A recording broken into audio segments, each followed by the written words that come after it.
Brazilian football players have lit up the world for decades, but what makes them so good? Why do so many of the greatest players come from a poor country with little opportunity and, quite simply, an impossible start? These are 5 of the greatest Brazilian stories in football history for us to answer the simple question, what makes Brazilians so great at football? And, starting off with the greatest striker of all time, Ronaldo Nazario. Ronaldo Nazario grew up in the Brazilian favelas, rose to the very top of European football, and then fell victim to one of the most heartbreaking downfalls in the sport's history. He scored over 400 career goals, won 2 World Cups and 2 Ballon d'Ors, but suffered some of the worst injuries a football player has ever faced. So, this is the insane rise and the tragic fall of the greatest striker football has ever seen, Ronaldo Nazario. For me, he was not playing football, he was football. Ronaldo is special. The best football player I have ever seen on a pitch. This crazy story begins on the 8th of September 1976 in the favelas of Rio de Janeiro, because on that day, Ronaldo Luiz Nazario de Lima was born. But that's a long name, so we'll stick with Ronaldo Nazario for the video. Ronaldo had 2 older siblings, and their upbringing was difficult, to say the least. Ronaldo's father was a phone technician, and his mother was a housewife, meaning that there wasn't much money in the family. But as we see with most football legends, this tough upbringing was just fuel to work harder and escape poverty. From a very young age, Ronaldo's football talent became clear, as he used to play on the streets in Brazil. His mother says that she always found him on the streets with a football when he was supposed to be in school, and it's that love for the sport that took Ronaldo to the very top of the game. At 11 years old, Ronaldo's parents separated, which just made life that little bit harder for him. But of course, that meant he had more fuel and drive to really make it. Now, Ronaldo didn't actually start out playing football. Instead, he grew up playing futsal, which is where he credits his skills and dribbling ability, but when he was 14 years old, he was spotted by Brazilian legend Jorginho, and from that moment he saw him, he knew that Ronaldo was going to be a star. So he helped him make the move to football and joined the São Cristóvão Youth Academy, where he shined. At just 15 years old, he was already playing for the under-20 team, and he was getting so good that bigger clubs started to look at him. He wanted to move to Flamengo and was given a trial with the club, but he couldn't afford the bus fare to get there, so they rejected him. Instead, he signed for Brazilian club Cruzeiro. 4 goals on his youth team debut meant he got a call-up to the first team within just 3 months of arriving, and just like that, Ronaldo signed his first pro contract with the club. Now, Cruzeiro is an important part of Ronaldo's story, and you'll see exactly why later on in his life.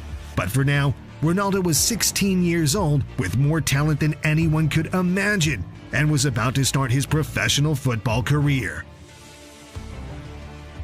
Skinny, head-shaven, and hungry to win, Ronaldo tore it up at Cruzeiro. He had it all, even from such a young age. Headers, stepovers, and screamers were just a part of life for the Brazilian. On October 5th, 1993, Ronaldo scored his first career hat-trick, making him the youngest player to do so since Pele, and just 1 month later, he scored 5 goals in a single game, which was the day the world started to take notice of the striker. Ronaldo spent a total of 2 seasons at Cruzeiro, where he scored 44 goals in 47 games. He approached every single game in the same way, like a dog who had just been let off the leash for the first time. This was a constant throughout his entire career, as he was fearless approaching every match. This all-out approach is what made him so great, but is sadly what also led to his severe downfall. But we'll get to that soon. In the summer of 1994, Ronaldo was called up with Brazil to play at the World Cup. Although he didn't play a minute in the competition, Brazil won the tournament, meaning he picked up a World Cup winner's medal at just 17 years old. That same summer, all the European clubs had their eyes on Ronaldo. Man United almost got their hands on him, but they couldn't sort out a work permit, so he ended up making a £4 million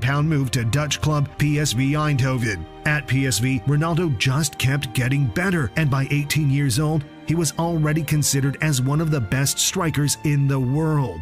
He was an impossible player to defend, as he was quicker with the ball than without it, and had the best dribbling that any striker had ever had before. He spent a total of 2 seasons at PSV, where he won the Eredivisie Top Scorer Award in 1995 and the Dutch Cup in 1996. He kept up the same scoring rate he had in Brazil, with almost a goal a game with 54 goals in 58 matches, and in the summer of 1996, Barcelona broke the world record transfer fee to sign Ronaldo on an 8-year contract for a total fee of £20 million, meaning at just 19 years old, Ronaldo was the most expensive player in the history of football, and he was ready to make that price tag look like a bargain. This season at Barcelona is where Ronaldo was at his physical peak just before the major issues would begin. He was no longer a skinny kid. He had built up a considerable amount of strength, making him the perfect athlete. This year, he was simply unstoppable, scoring 47 goals in 49 games for Barcelona. This saw him pick up the European Golden Shoe and meant that at just 20 years old, he was already seen as the next football great. There were many comparisons to the likes of Pele, Maradona, and Van Basten, to the point where Ronaldo was the natural heir to their thrones. It's during this season that he was given the nickname El Fenomeno, or in English, the Phenomenon, and he also signed a 10-year deal with Nike, along with a lifetime endorsement deal which was worth over £160 million. From the streets of Rio to generational wealth in a matter of years. Now that's some story, but this story is about to get even crazier very soon. But before that, I really need your help because I'm trying to hit 100,000 subs this year. This has been my dream ever since I was a kid, so I'd really appreciate if you'd help me out. Okay, now that that's out of the way, let's get back to football. After this insane season, Ronaldo at Barcelona had verbally agreed on a new contract which would see him double his wage and extend the 8-year deal. But after the club's lawyers took a look at the contract, they said it was absurd and blocked the renewal. This saw Inter Milan swoop in and sign him for £27 million, actually breaking the world transfer record that he had just set the year before. He landed in Italy, and the same story continued. He was on fire, scoring 25 goals in his first season, winning the Serie A Player of the Season award. He also picked up the Ballon d'Or this year, making him the youngest player to ever win the award at only 21 years old. After this first season in Milan, Ronaldo and Brazil had the 1998 World Cup to play, where Brazil fought their way to the World Cup final, with Ronaldo chipping in with 4 goals along the way. But the night before the final against France, Ronaldo suffered a convulsive fit, which meant he should have been left out of the match. Somehow, he still managed to play, but it was clear he wasn't 100% on the day because he was only a shadow of the player he usually was, as France sank Brazil 3-0 to lift the World Cup. After this blow, Ronaldo returned to Inter for the 98-99 season, hoping to set the Serie A on fire once again, and he started off the season by doing just that. But this year wasn't all up for Ronaldo, as he picked up a couple of injuries along the way. Nothing too serious, but enough to stunt his progress that season, meaning he only managed to play 19 Serie A games and score 14 goals in the process. The fans were hoping that this would just be an off-season for the best player in the world, but as he returned next season, nobody was ready for the devastating downfall that was about to occur.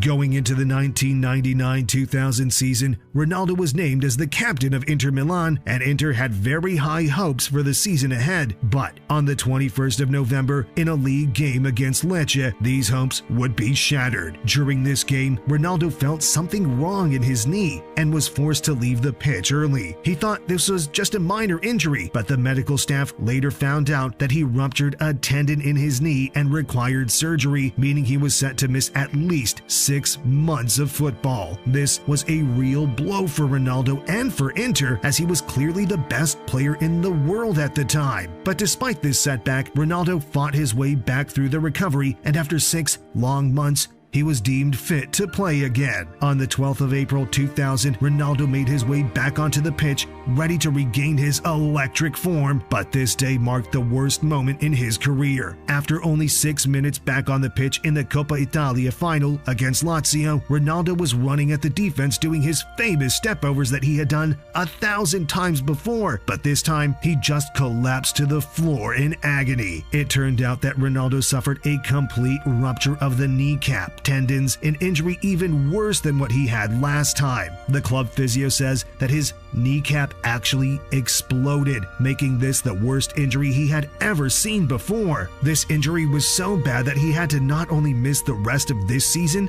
but missed the entire next season also. Because of this, the captaincy was taken off him and handed to Javier Zanetti, as it looked like Ronaldo's career was over. Surely his career was over. There was no coming back from an injury like this, right?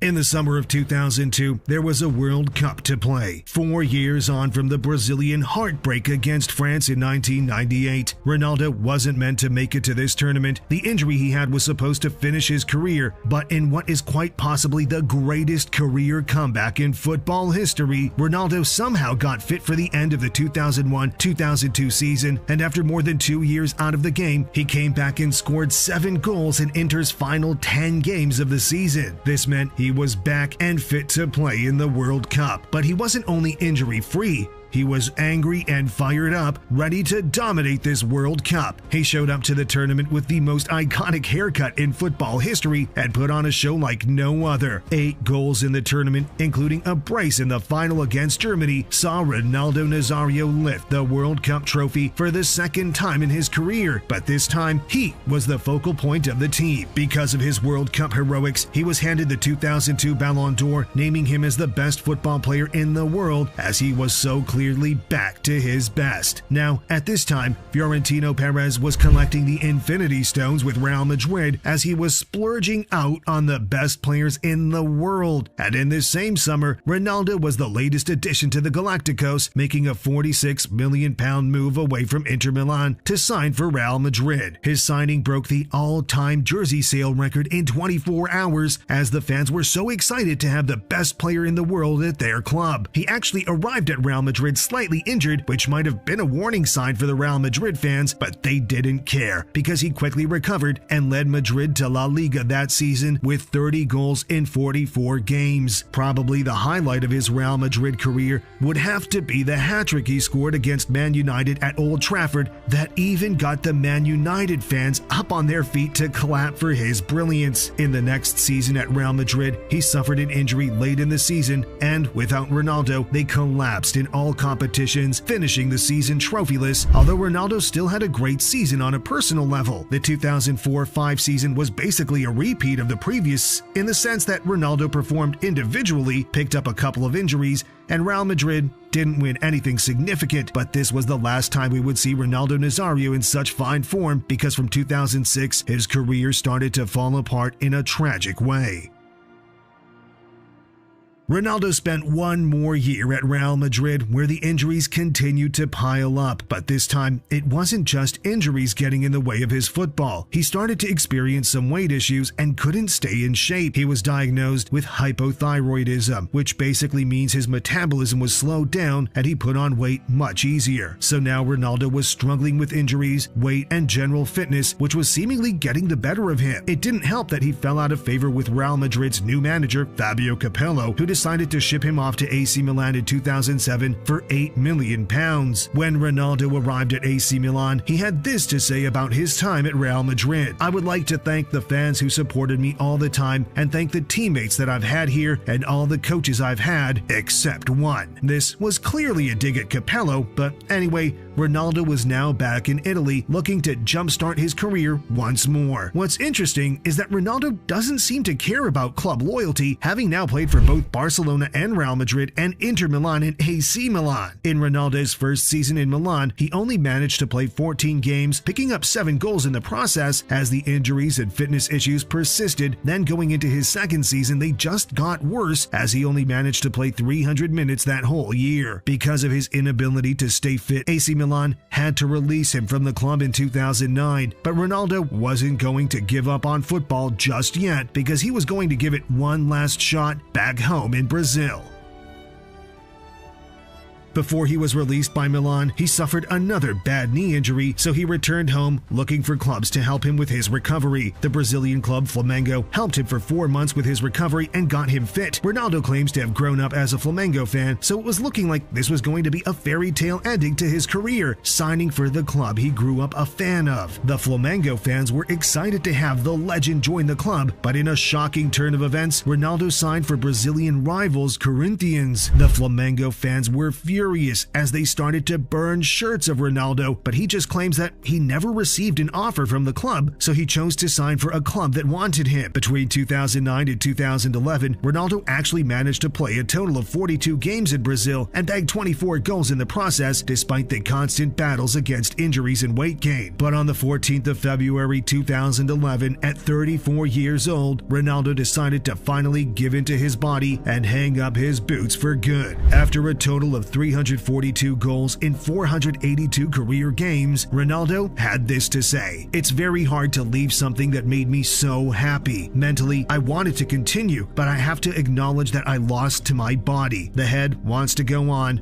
but the body can't take any more. I think of an action, but I can't do it the way I want to. It's time to go." And that was that. Now, after retirement, he actually went on to buy the Brazilian football club Cruzeiro, which is where he started his career at just 16 years old, closing the loop on an insane story. But now it's time to take a look at R9's teammate, the man who saved Barcelona and made millions fall in love with football, Ronaldinho. In 2005, Ronaldinho won the Ballon d'Or, being named the best football player in the world. But just 15 years later, he was left with $5 in his bank account and was sent to a Paraguayan prison. But that's not all, because from the very start, his life was filled with the highest of highs and the lowest of lows. So, how did one of football's greatest ever players go broke and become a criminal? This is the full story of Ronaldinho. Las opciones, Ronaldinho que se va solo, Ronaldinho, ¡gol! El talonamiento, Ronaldinho buscando el gol del Barça, ha marcado el Fútbol Club Barcelona, ha marcado Ronaldinho. Former Brazilian football star Ronaldinho and his brother are being detained in Paraguay. On the 21st of March 1980, Ronaldo de Assis Moreira was born, who was later given the nickname Ronaldinho. His family was extremely poor, living in a Brazilian neighborhood that was known for being one of the poorest and roughest areas in the entire country. His father was an ex-pro player who now worked in a shipyard, and his mother was a full-time nurse, which, as you can imagine, didn't bring in much money for the family. But despite this rough start, the family was given hope before Ronaldinho even grew up, because he had a brother named Roberto who was 10 years older than him and was a talented footballer playing for Grêmio. When Ronaldinho was 8 years old, his brother signed a pro contract that saw him earn enough money to support the entire family, and as a part of this contract, he was given a nice house with a pool to live in. But right as life started to look hopeful for the family, things would change quickly. One day when he was still only 8 years old, Ronaldinho returned home to find his family all in tears. His father suffered a heart attack, fell into the pool, and drowned. This was devastating for the family, and things would only go from bad to worse, because Roberto would soon suffer a devastating knee injury, meaning his pro career was in serious doubt, and the family's chance at a better life was slipping away. Without a dad, Roberto filled in as the father figure for young Ronaldinho and decided to take him under his wing. He trained him day and night to become a better football player, as he saw his little brother had the talent and the potential to be even better than himself. This dynamic between the two brothers was a constant throughout their lives, where Roberto took charge and Ronaldinho would follow blindly, and this is what eventually landed the two brothers in a Paraguayan prison cell, but we'll get to that soon. At 13 years old, playing in the Grêmio Academy, Ronaldinho really announced himself to the country by being part of a 23-0 victory, where he scored all 23 goals. This saw him get called up to the U17 World Cup, which he went on to win, becoming the next Brazilian wonder kid overnight. He kept rising the ranks at the Grêmio Academy, as he was so clearly a cut above the rest, and when he turned 18, he was finally handed his first professional contract. Ronaldinho spent 3 years at Grêmio, where he got better season after season. He made his debut at 18 years old in 1998, where he played a total of 38 games and picked up 6 goals for the year. In his second season, he played 47 matches and scored 22 goals. And then, in his third and final year with Grêmio, he scored 28 goals in 37 matches. But just goals alone don't represent fully the talent this kid had. Throughout his career, Ronaldinho was simply a joy to watch. He played football with a smile on his face and went out onto the pitch to entertain. During his time at Grêmio, one key moment stands out where he embarrassed the Brazilian legend Ginga with not one, but 2 ridiculous skills in the same match. But this embarrassment would come back to bite Ronaldinho, because a bit over a decade later, Ginga would become the national team coach, and he wouldn't forget this day. But anyway, with the talent he was showing in Brazil, it was obvious that the European clubs would come knocking for his signature. So in 2001, at 21 years old, Ronaldinho made the move across the world and signed for the French club PSG. Now, this wasn't the oil money PSG we know today. They weren't a strong club at the time, which is why Ronaldinho almost signed for Arsenal, but a failed work permit saw him opt for Paris instead. This move was engineered by his brother, who was now Ronaldinho's agent, and took care of anything important in his life. Ronaldinho started off the season in Paris as a squad player and took some time to settle into the first team, but after the winter break, he came back and scored 4 goals in 4 consecutive matches, landing him a guaranteed starting position. He had a strong first season where he would perform especially well in the big games, but despite his strong start, there was a lot of controversy surrounding the Brazilian wonder kid because the PSG manager claimed that Ronaldinho was too focused on Parisian nightlife rather than football. He loved to party and enjoy life to the fullest, and this would play a part in his eventual downfall. But in the summer of that year, he got the call up to the Brazilian national team to play in the 2002 World Cup, where he was going to announce himself as a superstar. You see, Brazil had a front three that just couldn't be matched. They were called the 3 Rs, for Ronaldinho, Rivaldo, and Ronaldo Nazario. This attacking trio blitzed the tournament and won the final against Germany. Ronaldinho pitched in with 2 goals, 5 assists, and 1 beautiful free kick against England. Ronaldinho became a world champion at 22 years old and was now a football superstar. So when he returned to Paris, he was handed the number 10 for the 02-03 season, and the same story continued. He showed up in big games with big moments, but wasn't fully focused on football. He finished his second season in Paris with 12 goals in 37 matches, and he dazzled the world with his dribbling ability this year. But this PSG team just wasn't good enough, because despite Ronaldinho's superstar status, Paris only managed to finish 11th in the league, which wasn't going to do it for Ronaldinho. So in the summer of 2003, it was time for a change. There were 2 clubs fighting it out for his signature, Man United and Barcelona. But with a bid of 30 million euros, the 23-year-old signed for Barcelona, where he was about to enter the best years of his career. In 2003, Barcelona weren't in a good place, but Ronaldinho can be seen as the catalyst who brought them back to the top of Spanish and European football. Xavi Hernandez says that Ronaldinho started the rise of Barcelona. He was handed the iconic number 10 jersey and scored on his debut. When Ronaldinho arrived at Barcelona, something seemingly changed within him. There were fewer and fewer stories of partying and drinking. It seemed like he was locked in and focused, and this was seriously reflected in his performances on the pitch, because in his first season, he scored 22 goals in 45 games, helping Barcelona to finish second in the league, but more notably, he was instrumental in their victory over Real Madrid that season, which was very significant as Barcelona hadn't beaten them in over 7 years. Something was brewing in the air at Barcelona, and they were ready to conquer football. In his second season at Barcelona, they blitzed the league, winning it for the first time in over 7 years. Ronaldinho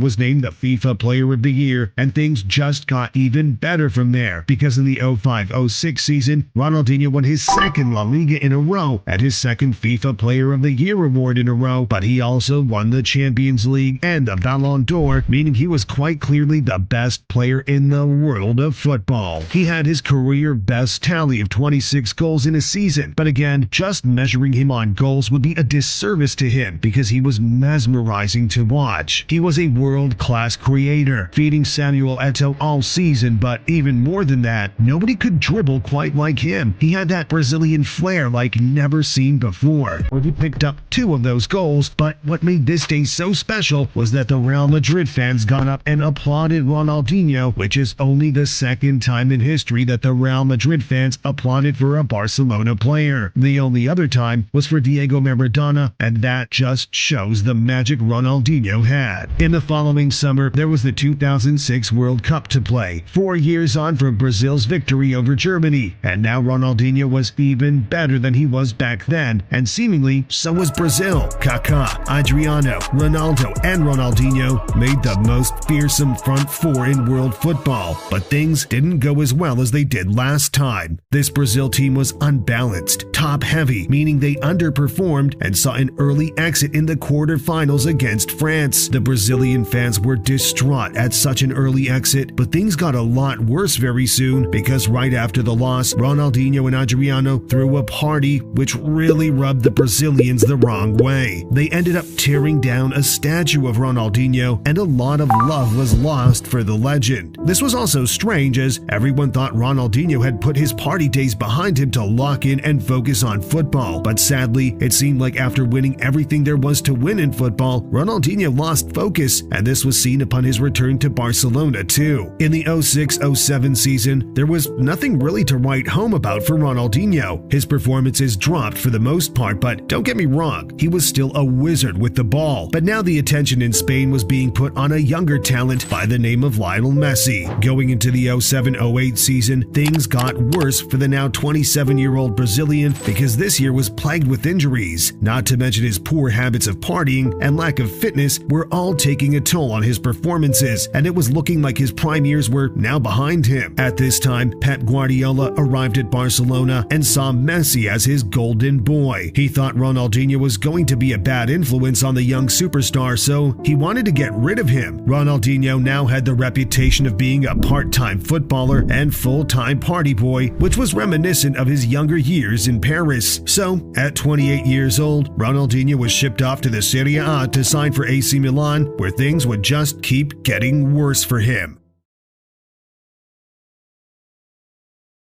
Ronaldinho landed in Milan for the 08-09 season after he rejected the option to move to Manchester City. He was handed the number 80 shirt because his iconic number 10 jersey was occupied by Clarence Seedorf. This was a Milan team that was just coming to the end of its golden generation, but still had a bit more gas in the tank, which was actually quite similar to Ronaldinho himself. He started strong in his first season, but then he struggled with fitness, and as the season progressed, he was often left on the bench. He was seen to have a lack of dedication and training due to his party lifestyle, which obviously continued to speed up his decline. His manager, Carlo Ancelotti, said that this decline was not surprising at all. His physical condition was always precarious, but his talent was never in question. Ronaldinho's second season in Milan did not start well at all, but he soon found his form, which was similar to his prime years in Barcelona. Many speculate his effort levels this season were all to try to secure a spot at the 2010 World Cup, and his performances really did warrant that spot. He was moved onto the left wing under the new coach and was on fire. He finished as the league's top assister and finally got the Italian press on his side, with headlines being printed stating Ronaldinho revives his golden years. He had surely done enough this season to get the call-up to the World Cup, but the call-up never came. The Brazilian manager saw Ronaldinho as surplus to the team, but what was interesting about this is the manager at the time was the Brazilian legend Ginga, whom Ronaldinho embarrassed all those years ago. Many believe that this was simply an act of revenge, but anyway, after this summer, Ronaldinho had no more reason to put effort in and reverted back to his partying ways, which caused AC Milan to ship him out of the club in the January transfer window of the 2010-11 season. Ronaldinho signed for Brazilian club Flamengo at 30 years old and made sure to put a party clause in his contract, which stated that he was allowed to party twice a week, regardless of training or matches. After just one season here, Flamengo stopped paying his wages and Ronaldinho canceled his contract at the club. He then moved to Atletico Mineiro just 4 days after leaving Flamengo, where he actually performed very well. He helped them to lift their first ever Copa Libertadores by going on an insane run in the competition and was even awarded the Bola de Oro, which is the award given to the best player in South America. In 2014, he then moved to Mexican club Querétaro, where he spent 1 season before returning back to Brazil to play for Fluminense in 2015. He signed an 18-month contract at Fluminense, but only lasted 2 months, where he made 9 appearances and really failed to impress, leading to great criticism from the fans and thus a contract termination. After this, he went to play futsal in India for a couple of years before finally announcing his official retirement in 2018. Now, I wish his story ended here. A great but short career at the top and a slow decline till retirement, but unfortunately, that's not how this story ends, because just 2 years after he retired, he got involved in some serious legal issues which got him sent to prison and left with $5 in his bank account. Now, before I tell you about the crimes of Ronaldinho, I need to ask for your help. I put a lot of effort into these videos to make them the best videos possible, and all I ask is that you subscribe to the channel. I really appreciate your support and thank you, but now it's time for the crimes of Ronaldinho. So, how did this happen? Well, as you recall, Roberto was in charge of everything going on in Ronaldinho's life. All Ronaldinho did was play football and party, whilst his big brother handled all their business endeavors, and he was hardly one who played by the rules. In 2019, they had already been fighting legal battles against environmental issues, but they kept getting away with it until they finally were fined for building a fishing platform illegally in a protected area, and when the brothers failed to pay these fines on time, they confiscated 57 of their properties, along with their passports. Then, in March of 2020, Ronaldinho had to make a trip to Paraguay for a promotional event for his new book, but without a passport. His brother got resourceful. He sourced 2 fake passports and got on a plane to Paraguay. Now, maybe if this was you or me, this plan would have worked, but wherever Ronaldinho goes, the media follows, meaning as soon as he landed in Paraguay, he was spotted and arrested instantly. Ronaldinho had no idea what was going on because this was all Roberto's plan, and his lawyer even described him as an idiot. He said he was a child who never grew up, but this was no defense against using a fake passport. So the 2 brothers were sentenced to prison in Paraguay. During the investigation of Ronaldinho, they searched into his bank account to find he only had $5 to his name, and he was actually broke. Now, odds are he had money hidden away somewhere in some offshore accounts, but there's no confirmation of that, so he was legally broke. Ronaldinho and his brother spent a total of 32 days in prison, where he was said to have lost his smile. But at least he had a football in prison and actually took part in the Prison Cup, which was a futsal tournament between the inmates. His team obviously won the competition, but still was a rough month for him. On April 7th, he was let out of prison and allowed to live on house arrest, which he was then eventually released from and is now living life as a free man. Wow, what a roller coaster of a story. What a beautiful football player. It's just a shame that he couldn't maintain his peak years at Barcelona for longer, but as they say, a candle that burns twice as bright lasts half as long. Now, so many patterns can be drawn between the career of Ronaldinho and the career of Neymar, but still, this is one heck of a story. Neymar is one of the greatest football players of all time. At 19 years old, he was the golden boy of Brazilian football. At 22 years old, he was arguably the greatest dribbler on the planet. And at 25, he became the most expensive player of all time, as he was quite literally unplayable. But as incredible as his rise to the top of football was, there was always one thing missing. He was always just one step away from becoming the best football player in the world, but injuries, bad behavior, and poor career decisions all kept him from reaching that goal. Neymar! But the questions remain. Did Neymar really live up to his potential? How good were his prime years of football? And most importantly, how on earth did this poor Brazilian boy become one of the greatest football players on the planet? This is the full story of Neymar. Just like all Brazilian legends, Neymar grew up in a humble household in Sao Paulo, but even from the age of 4, it was clear he was a footballing prodigy. His dad was a former pro footballer himself and knew talent when he saw it, so he mentored his son, who would spend hours practicing his skills with incredible dedication and passion so that his natural ability didn't go to waste. When he wasn't practicing or playing street football with his mates, Neymar would watch videos of his idol Ronaldinho and try to copy his silky skills. By age 11, he joined Santos, one of the top clubs in Brazil, and it's there that he would face a relentless schedule that pushed him further and further, so that by the age of 14, he was so good he was even invited to Spain to try out for none other than Real Madrid. At this point, he and his father were faced with a huge choice to stay in Brazil or fly across the world to Spain, and unlike what many young footballers would choose, Neymar stayed in Brazil with his dad, saying cultural values were the most important thing for his humble family.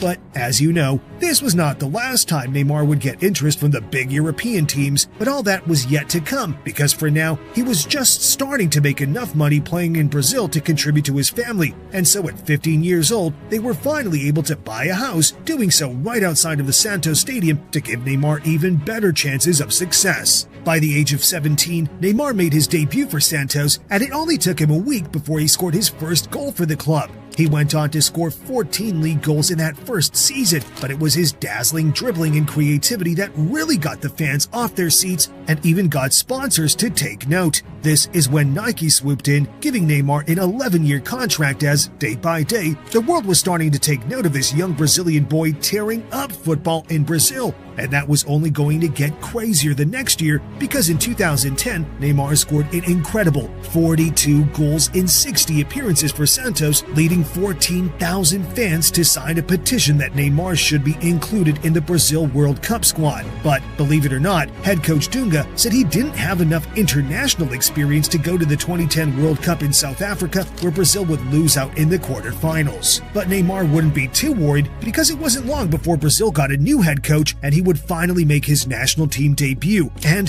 what a surprise, the 18-year-old scored after just 28 minutes of his debut, making that the first of many goals for the national team. Clubs were also really taking notice now, with Chelsea bidding $20 million for him and West Ham United also trying to get in the race. Neymar rejected these bids, saying he's only focused on Santos, but it was his agent who was pushing for a move, saying he wants to be the best player in the world. The chances of him doing that while playing in Brazil are 0, which, to be fair, is slightly better odds than the chances of it happening at West Ham. But anyway, Neymar's importance for Santos was growing so much that it even came to the point that when he had an argument with the head coach over who gets to take a penalty kick, the club decided to sack the coach, and that decision would prove to be the right one, because Neymar was about to lead Santos to glory as he scored 6 goals in the 2011 Copa Libertadores, including key goals in the semifinals and the final, where he won the Man of the Match award as Santos won South America's top football trophy for the first time since the days of Pele in 1963, meaning all of South America was singing the praise of Neymar Jr. Now, the thing about this period of time is we were seeing the rise of social media, and specifically YouTube clips, meaning that for pretty much the first time in football history, players like Neymar in the Brazilian league were being seen by football fans across the globe, going viral for skill after skill and dribble after dribble. But it was one specific goal which would really announce himself to the world with an incredible solo run against Flamengo, which won the 2011 Puskás Award for the best goal of that year. Neymar. Facilidade do Neymar, levitando o jogador do Santos. Aí o Neymar protegeu, fez o drible, que lance do Neymar, que golaço! He was also named the 2011 South American Footballer of the Year and came 10th in the Ballon d'Or rankings despite still playing in Brazil. Come the next season, and Neymar would go back-to-back, winning the South American Footballer of the Year again, but now the pressure to move to Europe was mounting. Neymar had the potential to be the best football player in the world, and that destiny was never going to be fulfilled in Brazil. So, in May 2013, Neymar made the move across the Atlantic to sign for one of the biggest football clubs in the entire world, Barcelona. But before arriving in Spain, Neymar had international duty over the summer as Brazil played in the Confederations Cup, and Neymar showed up. He scored 4 goals, being named the player of the tournament as Brazil beat Spain 3-0 to win his first major trophy for the national team. He was the golden boy of the national team, and it looked like he was set to lead them to glory for the next decade. But as we all know, that's not quite what happened, with bad luck and bad habits getting in the way of it all. But more on that later. As it stood, Neymar Jr. was the latest Barcelona signing. He was the golden boy in Brazil 1 year out of the World Cup, which they were hosting, and he had just placed 5th in the Ballon d'Or. And believe it or not, the story of Neymar was still only getting started. It took 92 million euros to bring Neymar to Barcelona, making him one of the most expensive players in the world for the first time in his career. Real Madrid were also trying to get their hands on him that summer for the second time and had even been willing to pay more. On the pitch, Neymar started the season by winning the Supercopa de España, scoring the only Barcelona goal of the 2-leg match against Atletico. But overall, he failed to live up to the hype and said that for the first season, he felt like he was playing with butterflies in his stomach. He was playing with the likes of Messi, Iniesta, Puyol. Can you really blame him? But still, he still scored 15 goals in what was a rare trophyless season for Barcelona, apart from that Supercopa. But despite the disappointing season by their standards, they were silently building what would be the deadliest attack in football history, and Neymar was ready to grow into a central figure in that team. But before we head into the famous treble-winning season, Neymar headed off to the World Cup, hosted in Brazil, with the weight of the world on his shoulders. He was Brazil's talisman, their star player, and boy did he show it, scoring 4 goals in the group stage as Brazil cruised into the knockouts. They beat Chile on penalties in the round of 16, making it to the quarterfinals, which is when disaster struck for the entire nation. Neymar went to challenge for the ball, but was kneed in the back and fractured his vertebrae, meaning just like that, he left the pitch on a stretcher and his World Cup run was over. Brazil lost their star boy, and things just weren't the same after that. They still got through to the semifinals, but in possibly the most humiliating day in Brazilian football history, they crashed out after a 7-1 demolition job by Germany. Neymar was the diamond in the team, and without him, they lost their soul. This injury was one of the first in Neymar's career, but it was a sign of what was yet to come, as time and time again, it would be recurring injuries that just kept him one step away from becoming the best player in the world. But for now, he headed back to Spain and was ready back in action for the start of the next season. And with Luis Enrique at the helm of Barcelona, they were about to take it to a whole new level. Now, I have a question for you. What do you think happens when you put the most skillful player in the world, the deadliest striker in the world, and the best player in the world all in the same front three? Well, you get MSN, and the 2014-15 season was about to unfold. Neymar started with a bang, scoring 3 goals in his first 100 minutes of football, and despite having just recovered from an ankle sprain, he scored 11 goals in his first 11 league appearances. In the Copa del Rey, he was flying also because Neymar scored twice in the quarters, twice in the semis, and once in the final as Barcelona won the cup, showing the most insane skills and dribbles along the way. Looking over at La Liga, Neymar bagged 22 goals as Barcelona edged Real Madrid out to the title by 2 points, making that a domestic double for the season. But it was the Champions League where Neymar really showed his worth, scoring 10 goals overall, making that the joint most for season, including 3 in the quarterfinals, 3 in the semifinals, and 1 in the final against Juventus, as Barcelona completed the treble, and Neymar edged his name into football history as one of the focal points of the deadliest attack in the history of football. Neymar finished the season with 39 goals, and MSN together scored an insane 122 goals. But while Neymar won everything possible for his club that season, he did not win many individual plaudits, and that was due to the M in MSN. While Neymar came 3rd in the Ballon d'Or, his best rank so far, he couldn't surpass Messi, who won the award for a 5th time. And whilst this may not have been a big problem yet, Neymar was starting to feel the shadow he was in and started to wonder whether playing in Barcelona he would ever be able to escape it and really fulfill his potential to become the best player in the world. I mean, all the talk at the time was how Neymar was the prince to take over from Messi and Ronaldo, so surely this was playing on the Brazilian's mind. But in football, you never know what is around the corner, and just 6 games into the next La Liga season, Messi suffered a knee injury that would keep him out of action for 2 months, and boy did he shine, as Neymar hit the form of his life, even scoring 4 goals in a single game against Rayo Vallecano and managing to score 13 goals and get 9 assists in just 8 games, leading pundits to say he was the best player in the world at this time, and some of his goals were just insane, like this one against Villarreal, where he flicked the ball over his shoulder and volleyed it in. And these weren't just just goals against the small teams, because he was also instrumental in a 4-0 win over Real Madrid, scoring and doing a backheel assist for Andres Iniesta. Nice lay off, Iniesta! Magnificent finish! But of course, Messi did come back, and Neymar was once again in his shadow as Barcelona won La Liga and the Copa del Rey for a domestic double, whilst Real Madrid won the Champions League, meaning Cristiano Ronaldo picked up the Ballon d'Or for that year, as Neymar, yet again, dreamt of being named the best in the world. That summer, Neymar didn't get any rest as Brazil were hosting the Olympics, and the goal was simple: bring Olympic glory to his country, because whilst this was not a World Cup, it was still a trophy worth winning. He scored in the quarterfinal against Colombia and bagged a brace against Honduras in the semis before scoring his fourth of the tournament in the final against Germany, which finished 1-1 and went to penalties. Neymar stepped up to take the fifth and final spot kick for Brazil and scored to win Brazil an Olympic gold medal, which would prove to be the biggest international success of his career. But the Olympics took their toll on Neymar, who missed the start of the 2016-17 season and only managed 14 league goals in total as Barcelona finished second in La Liga. In the Champions League, though, we probably witnessed the greatest comeback in the history of the tournament, spearheaded by none other than Neymar himself, as Barcelona overturned a 4-0 loss in the first leg of the quarterfinals against PSG by coming back to win 6-1 in the second, where Neymar scored 2 late goals and assisted to save the day for his club.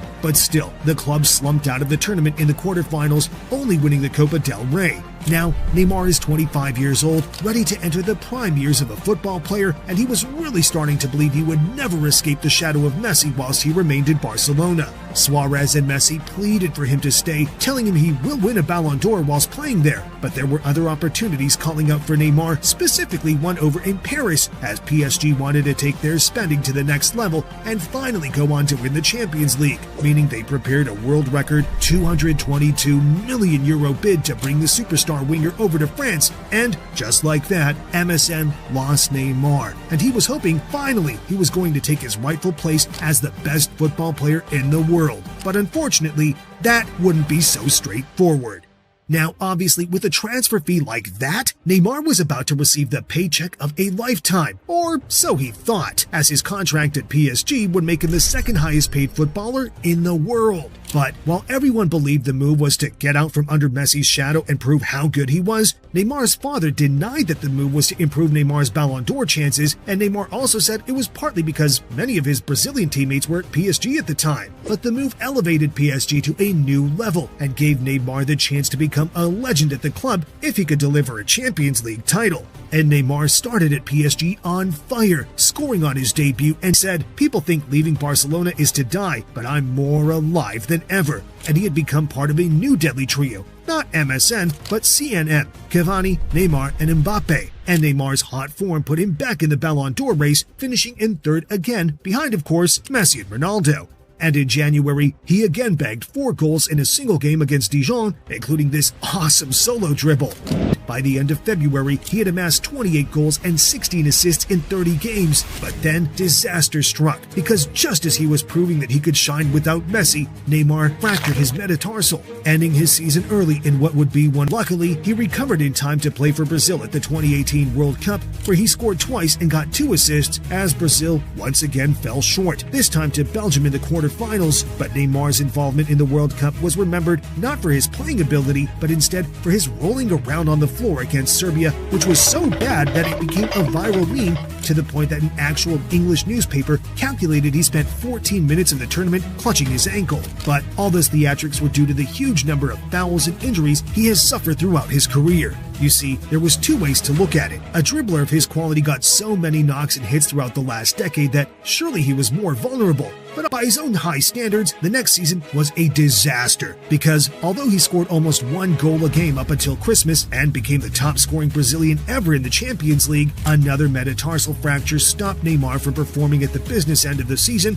and without him, PSG were once again eliminated early from the Champions League. And off the pitch, Neymar got involved in controversy after after controversy, including appearing to punch a fan in the face after a defeat in the Coupe de France final and skipping the end-of-season awards to party with Rihanna. Okay, we can excuse this last one, but the lack of game time coupled with the off-the-pitch controversies meant he was not even nominated for the Ballon d'Or, and to cap off a nightmare season, Neymar couldn't even impress for Brazil, as an ankle ligament injury ruled him out of the Copa America, meaning that the one time Brazil won the tournament during his career, Neymar had to watch it on TV. And all this led to Neymar feeling that France didn't appreciate him and even had a vendetta against him, leading to reports he would leave PSG and return to Barcelona, or perhaps even join Real Madrid. And to make matters even worse, Neymar left Barcelona to escape Messi's shadow, but with the amount of injuries he was getting, he was somewhat falling into the shadow of Kylian Mbappe, his new teammate, meaning life was just not going his way.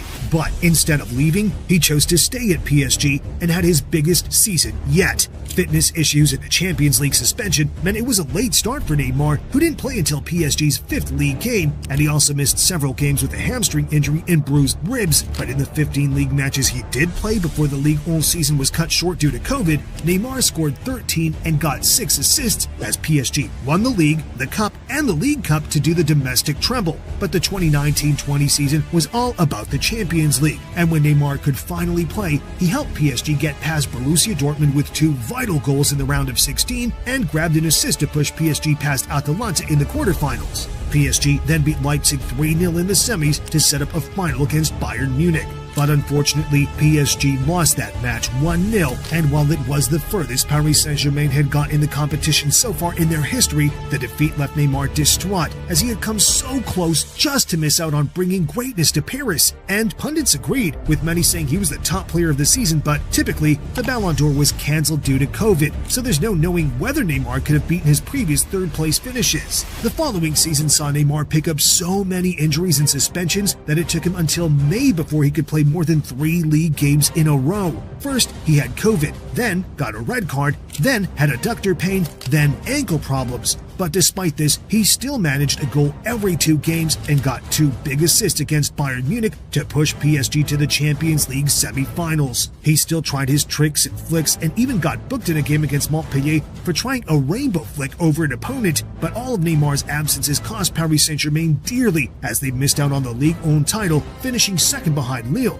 And if Neymar had moved to PSG to be the main man, then that summer he was in for a shock, as PSG signed his former teammate/rival Lionel Messi, making Neymar the peanut in PSG's M&M attack with Messi, Neymar, and Mbappe. And by this time, Kylian Mbappe had become such a superstar in Paris that Neymar was not even the second in the trio, but the third. And he, of course, started the season with fitness issues and only scored once in the first 12 games of the season, and then an ankle injury would keep him out for all of the winter. So, after such a disappointing season, there were once again rumors of Neymar's departure. But the thing was that when Neymar is fit, he can still be a world beater, and he showed that at the start of the 22-23 season when he scored 7 goals and got 6 assists in the first 5 games, and was even praised by the head coach Christophe Galtier for playing the best form of his time at PSG, and that form came just in time for the 2022 World Cup. But unfortunately for Neymar, Brazil's opening match was against Serbia, who fouled him 9 times throughout the game, and one heavy tackle led to Neymar damaging his ankle ligaments, meaning he missed the rest of the group stage. He returned and scored in the round of 16 against South Korea and got Brazil's only goal in the draw against Croatia in the quarterfinals, but Brazil would lose on penalties, and Neymar would once again miss out on a major international trophy. And not long after that, an ankle injury against Lille would mean Neymar would miss the rest of the season too, as he just went from one disaster to another.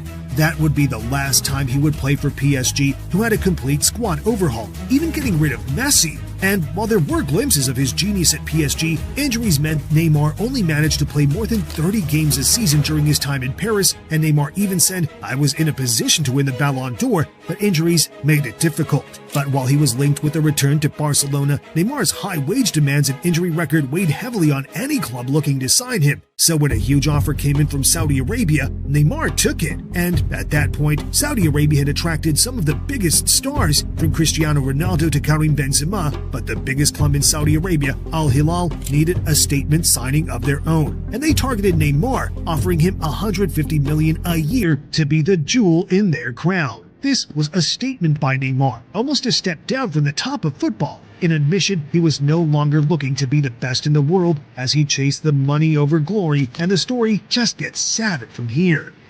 Neymar arrived in Saudi Arabia with a slight injury, and it took him until September before he played his first match, getting 2 assists in 26 minutes. And around that time, he would play 4 games for Brazil, including a 5-1 win over Bolivia, where he would score his 78th and 79th goals for his country, making him Brazil's all-time top goal scorer, ahead of even the legendary Pele. And he would also get his 58th assist, which is the joint most of any footballer in international football.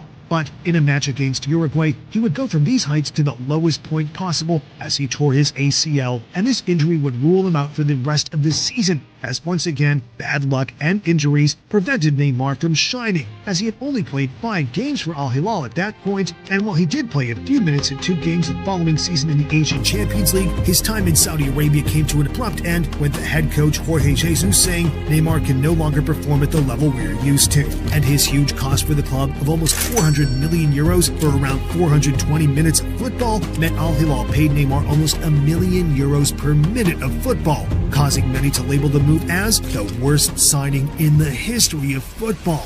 So, after this mess, Neymar decided to return to a club where he was loved and where he made a name for himself. He returned to Santos, and despite more injuries, Neymar seems to have found some of his form back at his hometown club, but still nothing compared to the beautiful football we saw his first time at Santos. Now 33 years old, it looks pretty clear that Neymar's career at the top of the game is over. And despite many labeling him as the prince who never became the king, I prefer to remember him as one of the most skillful players football has ever seen, and a player who inspired millions to play football the right way.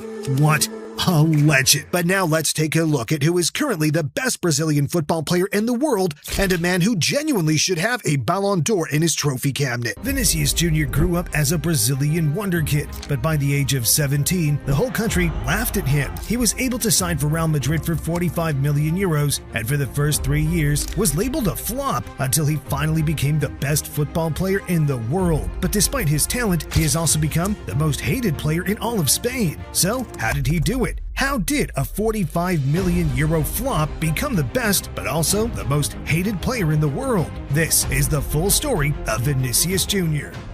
Vinicius Jr. was born on the 12th of July 2000 in São Gonçalo, Brazil, a poor area in Rio de Janeiro. Vinny's first taste of football came in 2006 when his father took him to Feeder Academy associated with Flamengo, where Vinicius was first documented as a left back, but very quickly they realized that he was destined to play higher up the pitch, as even from a young age he was lightning quick and could do magic with the ball at his feet. Vinny's family was poor, so much so that he had to go and live with his uncle just to be able to shorten the distance to training. But luckily for the family, when he turned 10 years old, he was handed his first youth contract with Flamengo, and the family started to receive financial aid from the club. This was a big deal because Flamengo were one of the biggest clubs in all of Brazil, meaning his family started to see his football ability as the ticket to a better life. And as time went on, they started to believe this more and more because Vinny dominated football at youth level, really making a name for himself. At 16 years old, he got the call-up to play for Brazil's under-17 team in the South American Championship. In this tournament, Vinicius toyed with his opponents and scored 7 goals, winning the tournament and finishing as the best player. And this is probably the best time he's had with the Brazilian national team in his whole career, because as time went on, things wouldn't go too well for him in his country. But more on that later. Now, this is when the biggest clubs in the world really started to take notice of the young Brazilian, as he was being talked about as the next Neymar. And Barcelona wanted to get their hands on him so badly that they were ready to pay Flamengo his release clause of 30 million euros. But Real Madrid weren't ready to lose another Neymar to Barcelona, so they got Flamengo to offer Vinny a new contract with a new release clause of 45 million euros just to outbid Barca. And just like that, on the 10th of August 2010, Real Madrid got their hands on the next Brazilian wonder kid. But as much as Real thought they got a superstar, everyone in Brazil was laughing at this transfer because Vinny Jr. had only just made his senior team debut 10 days before this signing, where he only played for 20 minutes, so Real Madrid broke the world transfer record for an under-19 player with major risks attached, as he was completely unproven, which led the whole country to think they got scammed.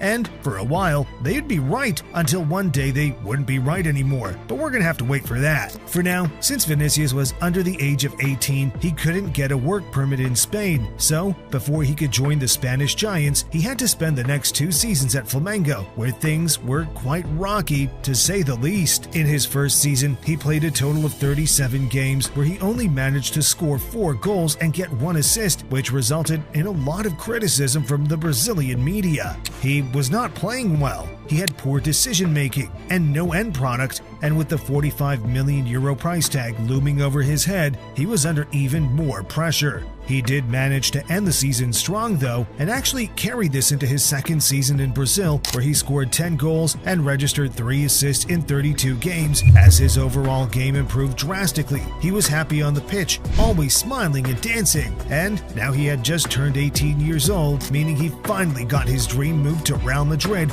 But little did he know that things were going to get very difficult for him.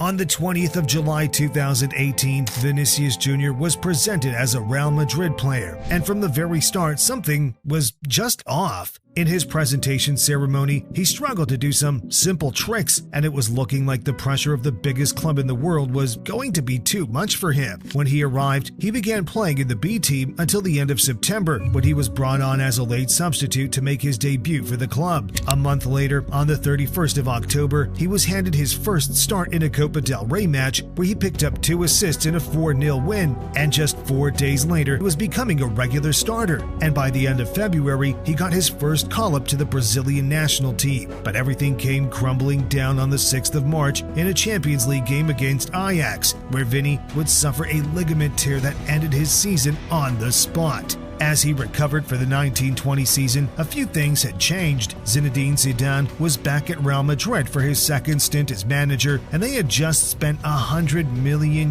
to sign Eden Hazard, who, unfortunately for Vini, was a left winger, meaning he was going to struggle to get into that starting 11, and when he would be played out of position. Even when Hazard was performing poorly, he was still chosen over Vini because Zidane had to try to make his transfer work, since he was the one who signed off on the €100 million deal. It also didn't help that Vini seemed to have lost any good form he had from last season. The same criticisms rang true again. He had no end product, he lacked composure, and it would get so bad that the Real Madrid fans would even boo him. When Vini finally scored his first goal that season, Vinicius ended the season with 29 appearances and only 3 goals, and despite being crowned a La Liga champion, this was far from what he was hoping to achieve in Spain. But heading into the 2021 season, things just went from bad to worse, as now his teammates were starting to turn on him. This is footage of Karim Benzema at halftime of a Champions League match telling Ferland Mendy, "Brother, don't play to him, on my mother's life. He's playing against us." This is how bad things got for Vini. Karim Benzema, a leader in the squad, telling his teammates to avoid passing to him. And remember, Vini's still only 21 years old at this point, meaning this could have and probably should have broken a young player like him. Real Madrid ended this season trophyless, and there was a lot of frustration in the fan base, and for some reason, the fans were targeting all their hate at Vini. Even though Eden Hazard was playing just as badly and cost twice as much, Barcelona fans were also enjoying this very much, as they were so close to signing him 4 years ago, thinking he would be the next Neymar. But despite all the similarities in their style of play, now people were saying he would never be as good as Neymar because he just had no end product and wasn't able to score goals consistently. But things were about to change, because heading into the 21-22 season, Real Madrid appointed a new manager in Carlo Ancelotti, and seemingly overnight, something changed within Vini. He was done being the laughingstock and was ready to become what he was meant to be, a footballing great. Now, over these next few years, Vinicius Jr. would go on to become the best, but also the most hated player in all of Spain. But before this season began, he was called up to play in the Copa America, where Brazil made it all the way to the final, but unfortunately were beaten by Messi in Argentina. Vini didn't really play a big role in this squad, but it was his first major tournament with the national team, so it was significant for him. As Vinicius Jr. landed back in Madrid after the summer of 2021, he was introduced to his new manager, Carlo Ancelotti, and it seems like it was love at first sight because this season we saw a whole new Vini. It's also important to note the amount of work Vini had been putting in, especially on his finishing, and this really showed as he opened the season scoring the fourth in a 4-1 victory for Real, having come off the bench, which is what cemented his starting spot over Hazard under Ancelotti. Real fans were starting to wonder if this is a new Vini or just a one-month wonder because they had never seen this level of composure from him before, and he just kept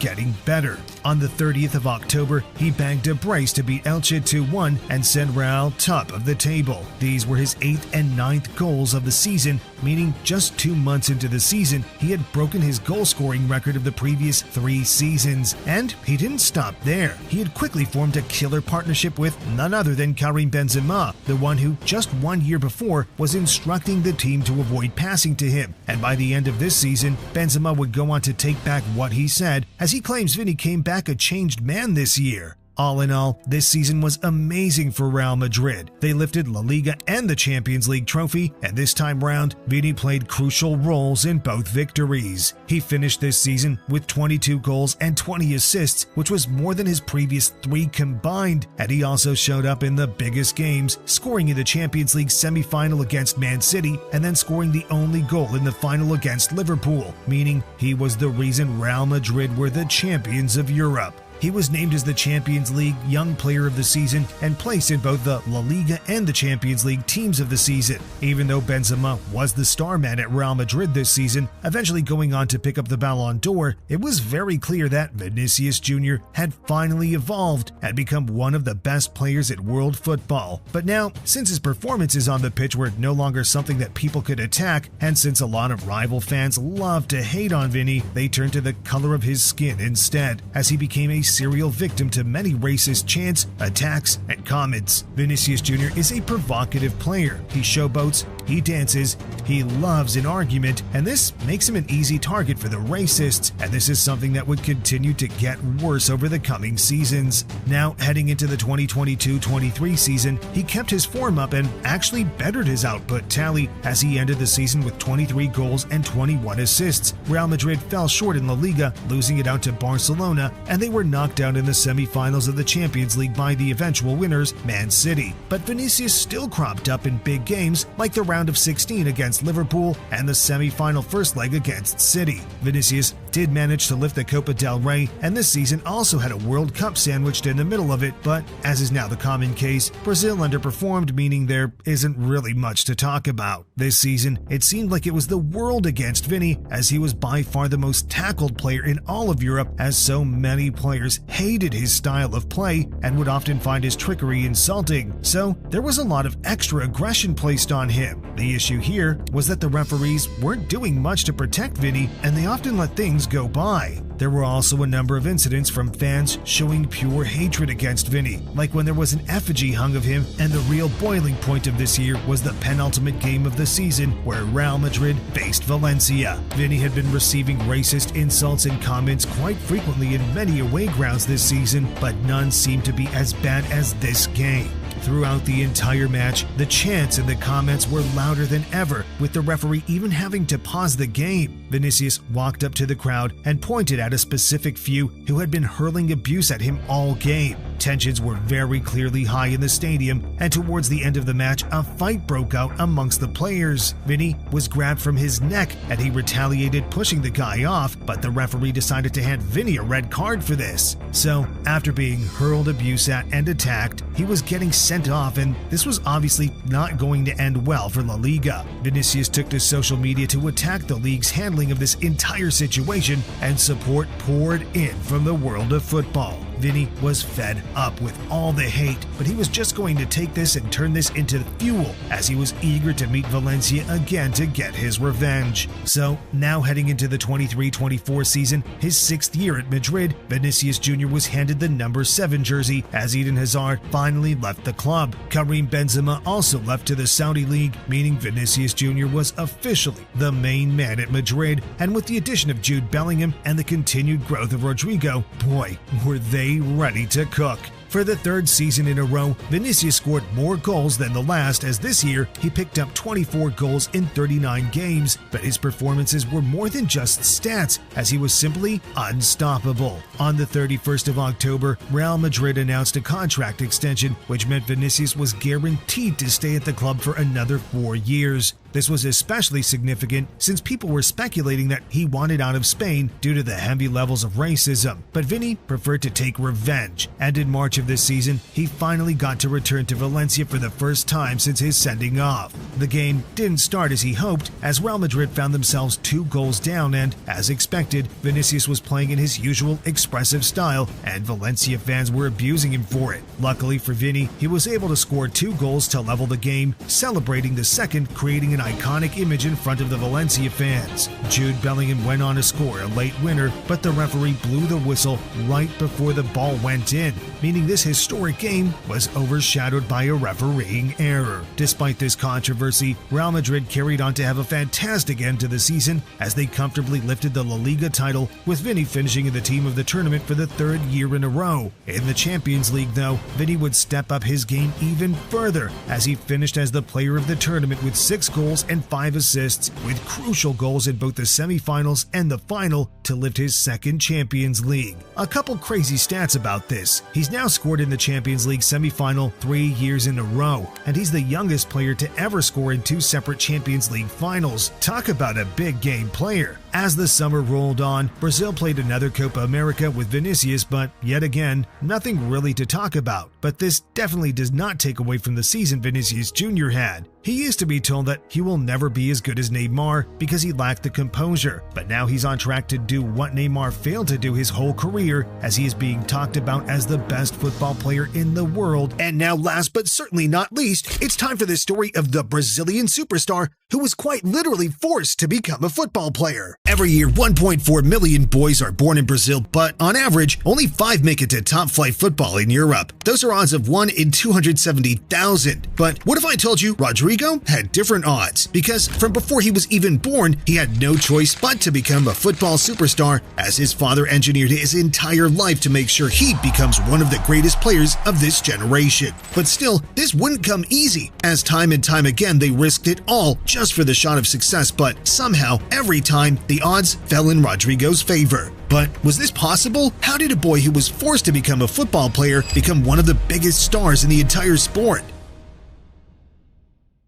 He was set to be born in Sao Paulo on Christmas Day 2000, except he wasn't, because his father, a 16-year-old Eric Goes, had different ideas as he was planning his son's destiny before he was even born. You see, if you're born at the end of the year, you'll be the youngest player in your football team, and with every other kid being bigger and older than you, it's hard to stand out and get noticed by scouts, meaning your football career could be over before it has even begun. But Eric knew this, as he was a football player himself, and he was on a mission to make his son a great football player, so he told Rodrigo's young mother Denise to wait, and avoided taking her to the hospital because Rodrigo needed to be born in January to give him the best shot at football success. He told her, just keep him in there for a few more days, and he was counting down the seconds till New Year. And on January 9th, 2001, he came into this world with his father already mapping out a path to his greatness. Even as a toddler, Rodrigo would spend all day playing football, and by the age of 3, he was already shooting with his weaker foot, copying Neymar's haircuts, and having Real Madrid birthday cakes, whilst his dad would tell him that words had power, so Rodrigo would say to himself out loud over and over again, I'm going to play for Brazil, I'm going to play for Real Madrid, I'm going to win the Champions League, I'm going to play in the World Cup.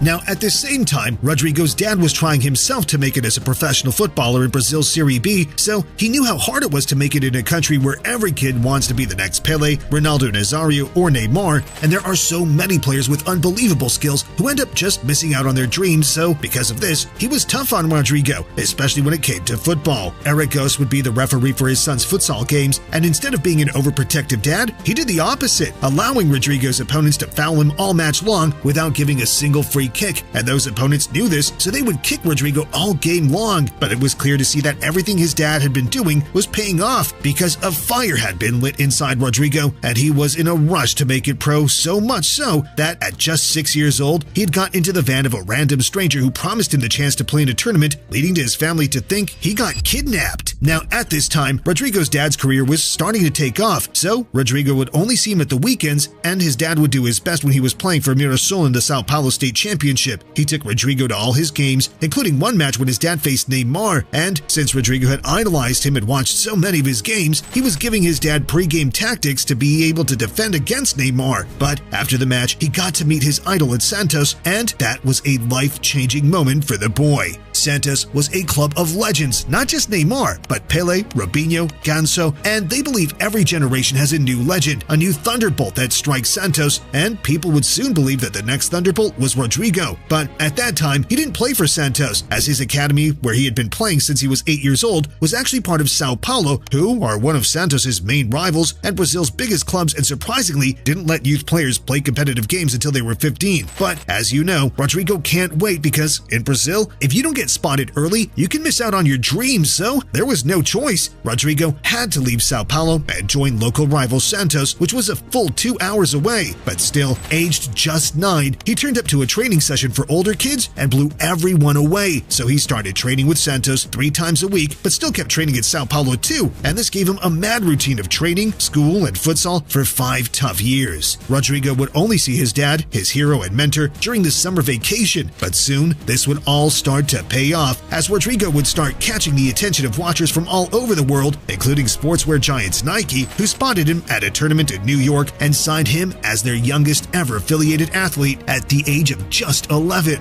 But it wasn't just Nike who took notice, because it wouldn't be long until he caught the attention of Brazil too, because Rodrigo was preparing for the main stage. As aged just 16, he had the chance to train with Santos' first team and soon found himself on the substitutes bench with fans chanting for him to come on and make his debut. And while he only played 1 minute that day, it didn't take long for Rodrigo to become a regular player, skipping school at the age of 17 to score goals in the Copa Libertadores, including 1 goal against Uruguayan club Nacional, where Rodrigo dribbled past 2 players and put it past the keeper in what he called one of the most beautiful goals he has ever scored, and that goal would make him the youngest Santos player to score in the competition. Now, by this point, he was already being compared to Neymar, and even chose to switch his shirt number to number 11, just like him. And even more interestingly at this time, the big European clubs started circling around Rodrigo, and he had the chance to join Neymar, as he had offers from Barcelona and Paris Saint-Germain. But this is where Rodrigo decided to risk it all to chase his dreams. Rodrigo was close to signing for one of those clubs for an absolutely incredible offer, but when most players would sign without hesitation, he made the decision to wait, holding off on signing the contract because he thought back to the mantra he told himself in the mirror every day as a kid: I'm going to play for Brazil, and more importantly, I'm going to play for Real Madrid.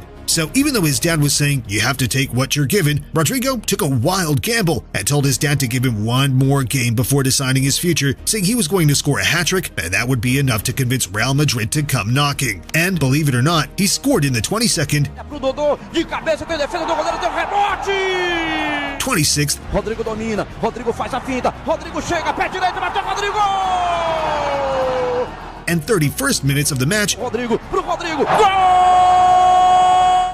completing a hat-trick in 9 minutes. He got home and asked his dad if Real Madrid had called, but his dad said, nope, nothing. Rodrigo was devastated and just spent the next day sulking at home, but when his dad came home that night, he had a surprise for his son. He had a Real Madrid shirt with Rodrigo written on the back, as his dad had got a call right after the game and secretly met Real Madrid to secure a deal, but didn't want to tell his son until it was all confirmed. But this now meant that aged just 17, for a fee of 45 million euros, Rodrigo was Real Madrid's latest signing, and his dreams would finally start to come true. But as much as he says the day of his Real Madrid press conference was the happiest day of his life, little did he know all the struggles he was going to face in the Spanish capital, but ultimately the glory he would achieve. But he's not the only person who dreams of glory, because whilst Rodrigo dreams of the Bernabeu, I dream of being the biggest football YouTuber, so subscribe to help me get there. But now as Rodrigo arrived in Madrid, he was so young that his dad was actually a similar age as some of the Real Madrid players. So he started calling guys like Luka Modric father, and just like his dad had done for the previous 17 years, Modric kept pushing Rodrigo to be better. In September 2019, Rodrigo made his debut for Real Madrid, coming on in the 71st minute against Osasuna, and not long after, he controlled a long ball from Casemiro and produced some magic to score his first goal for Real Madrid, becoming the first player born in the 21st century to score a goal for the club. And when I say it didn't take him long, it actually only took just 93 seconds. And soon he would make his mark on the Champions League too, when in November against Galatasaray, he scored his first Champions League goal just 4 minutes into the match, then would score again 2 minutes later for the fastest ever double in the Champions League.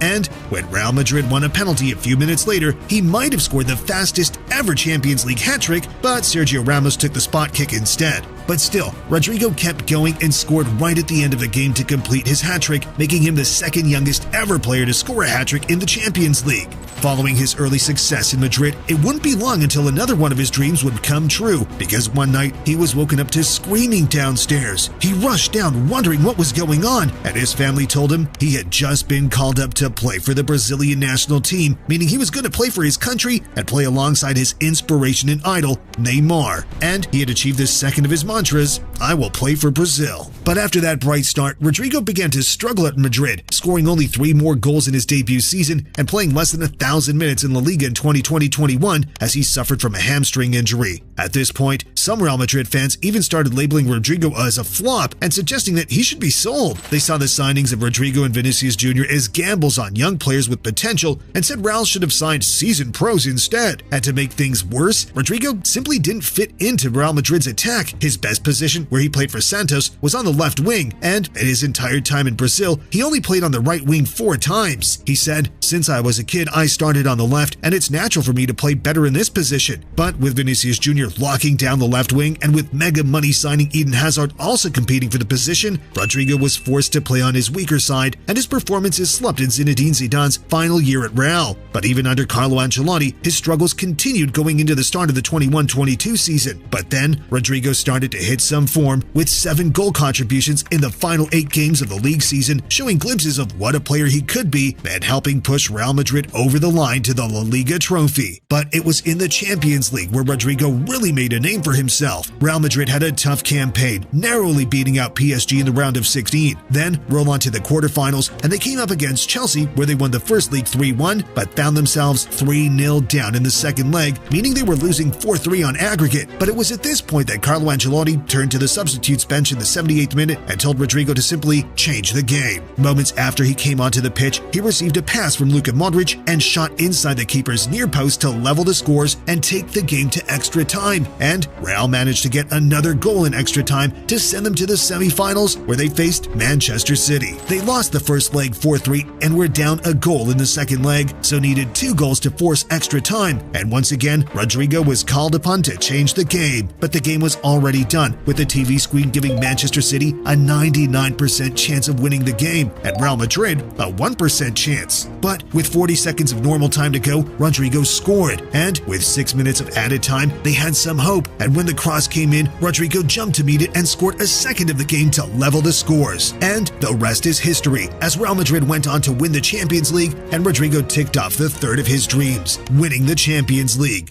And a few months later, he would tick off the final one as he played for Brazil at the 2022 World Cup. But while this should have been the peak of his career, it didn't go to plan, as Brazil had been among the favorites. But in their quarterfinal match against Croatia, the game went to penalties, and Rodrigo took the first penalty and he missed, meaning Brazil were eliminated. But since then, his impact on both Real Madrid and Brazil has grown and grown, and he's become something of a Champions League specialist, with vital goals against Manchester City in the run to his second Champions League trophy with Real just 2 years later. Rodrigo has also adapted to his role on the right wing so well that it now gives Real Madrid's overcrowded attack proper balance, with Mbappe and Vinicius often on the left-hand side of the pitch. It's clear that without Rodrigo's skill, sacrifice, and hard work, the team would be so unbalanced it just wouldn't function, which is why people say he's the underrated hero of the current Real Madrid side. And while he's no longer the upcoming prodigy, people forget that he's still only 24 and is now valued at more than $100 million,